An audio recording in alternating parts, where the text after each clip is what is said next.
See you out there. Welcome to Focus on South Florida this week. I'm Jawan Strader. Well, this morning, we're first talking about health. Childhood obesity continues to be a major problem in the United States, but one South Florida man shares his story on how he overcame it and created a program to help kids and adults lose weight and get back on track.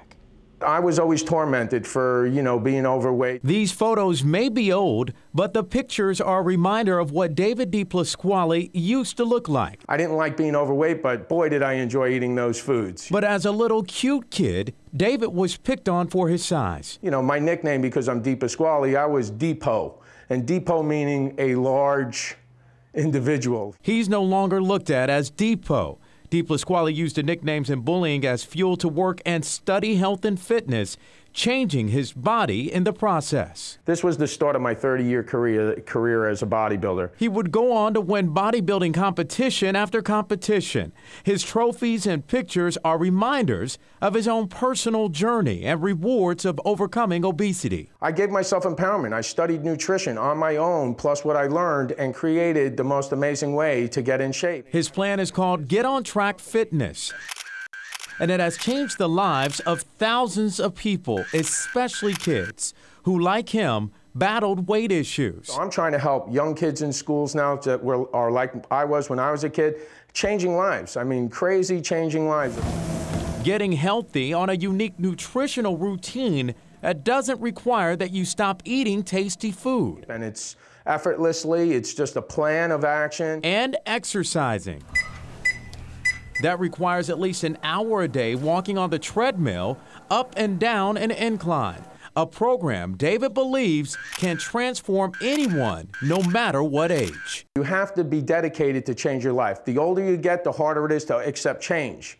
But if you do accept change, behind change is hidden opportunity, and this is where we are successful. And joining me this morning is David DiPasquale, the nutrition and life coach with Get On Track Fitness. Welcome to the show this morning. Hi, Juwan. Thank you. Man, you've changed a lot of lives, including your own life. And let's go back a little bit. It's amazing to see that not only does it exist today with the bullying and the obesity, childhood obesity, but it existed back then. Oh, yeah. How bad was it for you as a child and being obese? And how did it all start? Well, it definitely, I came from an Italian family. Obviously, food was love, and, we ate, we ate. My father worked in an Italian restaurant, and he used to come home late at night, 1 o'clock in the morning, wake us up, he missed us, and he'd feed us. We'd eat pizza, manigotte, chicken parmigiano. We were eating, okay? And every day we were getting bigger and bigger. So when I go to school during the school year, we always tried to diet a little bit during the summers, but then we'd go to Italy and we gained weight again, So it just became a snowball where I gained so much weight, but kids were always mean. And how mean were the kids when you were growing up because of your size? Because of course, as kids, being big in the beginning is not a big deal, but as you slowly get older, you realize that, hey, man, I guess I am big, because then that's when they start to tease you and say hurtful things to you as a child. So did this happen to you as you started to get older? Yes, it did, and it stayed with me. It really was a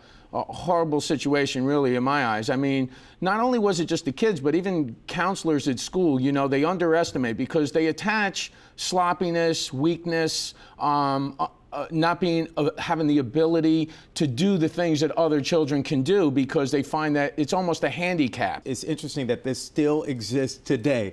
It's still going on today. Yes. You changed your life. Yes, I did. You studied it. You were motivated to change your body, and sure enough, you did. No question. So, okay, fast forward today. We're talking about kids today. They still are going through this. Mm-hmm. Can they change? And I'm looking at some of the pictures that you gave us of some of the kids' lives you've changed. Yes. So it's not too late. Kids can start. They can change the way they eat. Absolutely.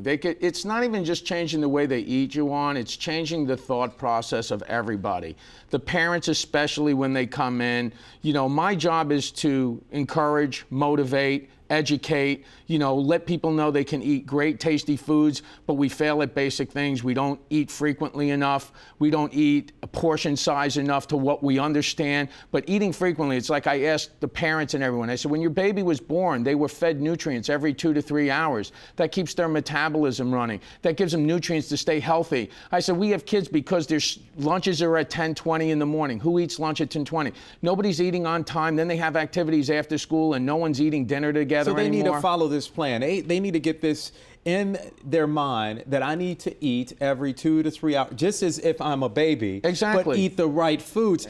That can be a little challenging to some because when they think about diet, all these things pop up. Right. That means I can enjoy meat, pork chops, some things that I love to enjoy, carbs. That means I have to go on this crazy diet. Are you crazy? Well, you're going to put me on this crazy diet plan? Right. But yours is different. No, people cringe when they hear the word diet. I don't want, this is a lifestyle. And when I say a lifestyle, it's a science of how I'm basically a filing system for foods. You know, people say, can't eat carbs, can't eat fat, I can't eat this. But yes, you can. You can eat everything from tasty foods like a nice steak. You can have sandwiches. You can have, people are afraid of bread. You can have fruit. There's cereal. I mean, there's a whole variety of foods in here. I mean, people even eat chicken wings on a certain day because I file things in a system that the body regulates insulin and blood sugar so that you just got to know how to put it together. And I actually make it simple as I can. It's printed out day by day, meal by meal. I ask the kids according to their schedule at school. I put the times that they need to eat. If they need a note from their doctor, they'll get a note because some schools or teachers won't because let you're them. having lunchtime and it's like, oh, I have to eat every 2 to 3 hours. And your teacher's like, hold up, what are you trying to do here? Right. So you work with them. You work with their schedule. Absolutely. I detail their schedule out perfectly, whether they have sports, whether they have class, or they have something going on. But once you detail out the time and I ask them, I coach them into what they can and can't eat. And I make things simple so that it's portable. I use engineered food like protein bars and shakes sometimes that are healthy for you. And, you know, so it's structuring and filing everything in the right order for them to be successful. The parents have to be educated with them, along with them. The people that do the best, the parents are involved and do it with the child. Because normally, normally the parents are out of shape themselves or need to lose a few pounds. And it's hard for them to become a role model unless they both really involve themselves and do it together. And how can parents out there contact you? They're watching right now. They're like, okay, this sounds kind of interesting. Maybe something my child should consider. Right. So with that said, how can they contact you? Do you have a website where I could take a look at pictures and everything else? Absolutely. There's pictures, there's information. It's getontrackfitness.com. getontrackfitness.com. Even though I use the word fitness in my website, it's fitness and nutrition. But fitness and nutrition, fitness without nutrition doesn't work. Nutrition without fitness doesn't work. 1 hour a day. 1 hour a day on the treadmill. It's a real basic. I just try to, as active as kids are today, we still need to be on a treadmill, something basic that's safe, it's effective. We can monitor our heart rate. I don't care how young you are. We got to make sure we're taking care of the most important muscle in our body, which is our heart, because when, you know, everyone's afraid of having a heart attack or heart conditions. It's a #1 killer in this country, but it all backs down from eating sugar, which is pre-diabetes. I have a lot of young kids pre-diabetic now, or are diabetic. It leads to major health problems. I need to balance their insulin, blood sugar, get them exercising properly, safe and effectively on a treadmill. You don't need a boot camp, CrossFit, all these fun activities for kids. When I was a kid, we really only had bicycles, and that was baseball. Now that with the video games and everything else it is to take kids away from exercising, got a complete they're sedentary. all there. So yes. Of course, childhood obesity continues to be a problem and exists today, but hopefully if they can think of different ways of getting their children healthy, then they won't. So right. Thank you so much, David, for joining us this morning. Thank you. I'm glad to help. And it's good to see that someone out there like yourself, and there are many other people out there that care about our children, especially those that have been there. You've been there. Absolutely. You were that kid. You changed your life. Thank you. Absolutely. Thank you for joining us this morning. Thank you so much. Yes.